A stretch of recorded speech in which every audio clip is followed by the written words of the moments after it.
আজকে ছিল অক্ষয় তৃতীয়া। সকালবেলা ঘুম থেকে উঠে স্নান করে নিয়েছি। তো দেখো আমার বর আমার জন্য কি এনেছে। সকাল সকাল এই যে আমি লাড্ডু খেতে ভালোবাসি বলে তাই ও লাড্ডু নিয়ে চলে এসছে। কমলা কালারের যেই লাড্ডুগুলো হয় ওগুলো খেতে আমার খুবই ভালো লাগে। আর ধরনের আছে হলুদ কালারের, ওটা আমার একদমই ভালো লাগে না। তো এই দেখো এখানে ঠাকুরমশাই চলে এসছে, আমাদের বাড়িতে এখন পুজো হবে। আর ঘরের ঠাকুরকেও এই দেখো দেয়া হয়ে গেছে। সব ঠাকুরকে আজকে লাড্ডু দিয়ে পুজো দেওয়া হয়েছে। এখন প্রায় 9টার মতো বাজে। ঠাকুরমশাইয়ের আসার কথা ছিল 8টার সময়। তো যাই হোক, ভালো হয়েছে একটু দেরি করে এসছে বলে সবকিছু জোগাড় করে নিতে পেরেছে। সকালবেলা স্নান করে নিয়েছিলাম, জামা কাপড়গুলো মেলা হয়নি তাই ছাদে চলে যাচ্ছি জামা কাপড়গুলো মেলতে। তো এই যে এখন আমি ছাদে চলে এসেছি। আর আজকে ওয়েদারটা দেখো খুবই সুন্দর, একদমই রোদ নেই। আর আমি ছাদে এসেছি, ওখান থেকে আমার বর আমাকে ডেকেই যাচ্ছে। তো ওই যে দেখো ও চলে এসছে ছাদে, দিয়ে আমাকে বকাবকি শুরু করে দিয়েছে। সকাল থেকে কিছু খাইনি, একটু খিদেও পেয়ে গেছে।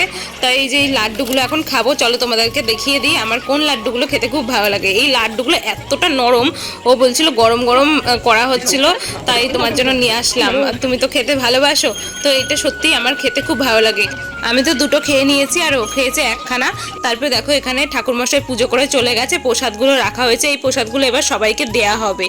আর এখানে যেই হলুদ লাড্ডুগুলো দেখতে পেলে, এগুলো কিন্তু আমার একদমই ভালো লাগে না, কারণ ওগুলো মিষ্টি বেশি। আর আমি মিষ্টি খেতে অতটাও পছন্দ করি না। তারপরে একটুখানি ঠাকুরের প্রসাদ খেয়ে নিলাম। তারপরে দেখো এখন আমার বর বাজার থেকে কিনে এনেছে লুচি আর তার সাথে দিয়েছে ছোলার ডাল। আমি বলেছিলাম পরোটা আনতে, কিন্তু ও বললো পরোটার দোকানে এত ভিড় যে তাড়াতাড়ি করে ভেজে দিচ্ছে পরোটাগুলো আর ভেতরে কাঁচা কাঁচা থেকে যাচ্ছে। তার জন্য লুচি আর ছোলার ডাল আনা হয়েছে। এটাই সকালবেলায় খেয়ে নেবো সবাই মিলে। আর সকালে আজকে ভাতটা বসানো হয়নি, এর জন্যই লুচি আর ছোলার ডাল খেয়েছি। তো এখন প্রায় 12টা সাড়ে 12টার মতো বাজে। আমি চলে এসেছি রান্নাঘরে, এখন চালটাকে ধুয়ে নিচ্ছি ভালো করে। ভাতটা আমি বসিয়ে দেবো। তো ভাতটাই শুধু করব, আর তরকারি তো দিদাবাড়ি থেকে আসবে, তো তরকারি করার কোনো চাপ নেই। ভাতটা আমি চাপিয়ে দিয়েছিলাম, তারপর দেখলাম একটুখানি জলটা কম হয়েছে, তো আমাকে আবার ওই ঘরে যেতে হলো। এই যে জলটা নিয়ে আমি এখন ভাতের মধ্যে দেবো। তারপরে দেখো আমি চলে এসেছি আমাদের বাড়ির রান্নাঘরের পাশে তোমাদের একটা জিনিস দেখাতে। এখানে আমাদের সবেদা গাছে কত সুন্দর সবেদা ধরেছে। এর আগেও হয়েছিল, সব সবেদা পড়ে গেছিলো, দুটো শুধু টিকে ছিল।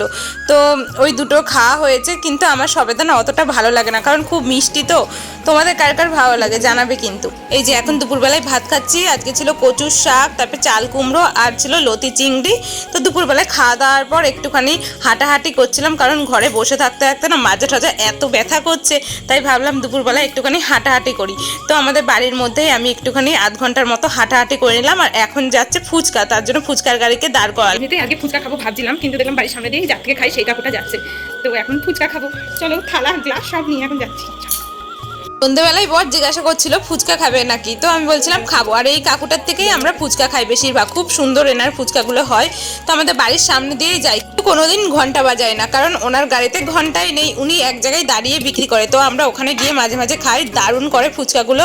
বিশেষ করে তো টক জলটা একদম হালকা টক দেয় বলে বেশি ভালো লাগে। তো আমি বললাম আমাকে কিন্তু চাটনির ফুচকাও দিতে হবে, তো দুখানা চাটনির ফুচকা দিয়ে দিল। এখন এই যে ফুচকা নিয়ে চলে এসেছি, ফুচকাগুলো খাবো। তো ফুচকাগুলো না খেয়ে আজকে স্বাদ লাগলো না, কারণ ফুচকাগুলো বৃষ্টি হচ্ছিলো তো এই 2-3 দিন ধরে, তার জন্য একদম নেতিয়ে গেছে। তো এই যে আমি খাচ্ছি, আমার বড় খাবে, আমি এতগুলো কিন্তু সব খাবো না। তো মোটামুটি লাগলো ফুচকাগুলো খেয়ে, আজকে অতটা শান্তি পেলাম না। আর এই 2 দিন ধরে বৃষ্টি হচ্ছে বলে বাড়িতে ওই বড় বড় সেই পোকাগুলো হয়, সেই পোকাগুলোই দেখছি ভরে গেছে। তো সেগুলো ভালো করে ঘরটা ঝাড় দিয়ে পরিষ্কার করে নিলাম, আর ঘরের লাইটগুলো সব অফ করে দেওয়া হয়ে গেছে, তাহলে পোকাগুলো চলে যাবে। তারপরে আমি এখানে এসে দেখো বিছনা টিছনা ভালো করে গুছিয়ে নিলাম। ছাদের থেকে জামা কাপড়গুলো আনা হয়েছিল, সেগুলো ভাঁজ করে রেখে দিলাম। এখন চলে এসেছি রান্নাঘরে, দুধ নিয়েছিলাম। সন্ধ্যাবেলায় দুধওয়ালা এসেছিল দুধ দিতে, আর সকালেরও কিছুটা দুধ ছিল, একসাথে জাল দিয়েছি বলে দেখো দুধটা পুরো আমার নষ্ট হয়ে গেছে, তো পুরো ছানা কেটে গেছে। সকালে দুধটা জাল দেওয়া ছিল না, তো তার জন্য মনে হয়। তারপরে আমি কি করব, ওই ছানার পাউডার ছিল আমাদের বাড়িতে, আমি দেখলাম এর মধ্যে দিয়ে দেখি ছানা হয় নাকি। তারপরে এই দেখো দুধটা পুরো নষ্ট হয়ে গেছে, এটা আর খাওয়া যাবে না। ছানা তো হলোই না, সেই কিরকম যেন হয়ে গেছে। তো কি আর করা যাবে, ওটা পুরো ফেলে দিতে হলো। তারপরে দেখো এখন ভাত খেয়ে নিলাম টক ডাল আর ওই সেই কচুর শাক দিয়ে। তারপর আমার বরের জন্য অপেক্ষা করছিলাম কখনো মিষ্টির প্যাকেটটা নিয়ে আসবে, কারণ একটা মাত্রই হালখাতার কাঠ পেয়েছে। আমার খুব ভালো লাগে হালখাতার কাঠগুলো খুলতে, প্যাকেটের মধ্যে কি কি দিয়েছে সেগুলো দেখার জন্য। বেশি ভালো লাগে যদি চানাচুরের প্যাকেট থাকে, চিপসের প্যাকেট থাকে, ফুটি থাকে, কেক থাকে, এগুলো থাকলে। কিন্তু এই যে খুলে দেখছি সবই লাড্ডু দিয়েছে। আর তারপর দেখো এই যে ভেজিটেবিল চপ আনতে বলেছিলাম, তো ভেজিটেবিল চপটা এখন খাবো। আরও একটা লাড্ডুর প্যাকেট পেয়েছে, তো এখানেও দেখছি সব মিষ্টি। মিষ্টি দেখলে তো আমার একদমই ভালো লাগে না, তো মনটা খারাপ হয়ে গেল মিষ্টির প্যাকেট খুলেই। তারপর এগুলো কি ফ্রিজে রেখে দিলাম, মিষ্টি এখন আর খাবো না। তো চলো এখনকার মতো এই ভিডিওটা এখানেই শেষ করছি, দেখা হচ্ছে নেক্সট ভিডিওতে।